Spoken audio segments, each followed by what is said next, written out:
Si Mary Rose, total nakapalo siya. Mary Rose, anong pangalan mo? Mary Rose Apilado. Apilado. Ilan taon ka na ngayon? 16 po. 16? 16 years old ka pa. Pakita yung cellphone mo kung nakapalo ka. Yung anak ko rin nakapalo, kaya lang dala ni papa niya yung cellphone. Orasan, nakapalo din. Guys, at ito, nakapalo itong ating kuhan. Dito lang pala po, mga followers natin eh. At makita natin yung kanyang kuhan. Ayun, nakapalo ka pala. At guys, nakapalo siya. Bibigyan natin siya ng pang-merienda niya. Bibigyan natin siya ng pang-merienda niya, no? Pang-merienda. Thank you po.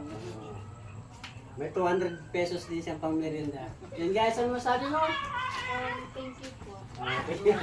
Nagpasalamat siya. Ano na pala mo? Mary Mary Rose Apilado. Yan guys. At pasalamat din at mayroon pala tayong followers dito eh. Okay guys, at sige ano. Maraming Salamat at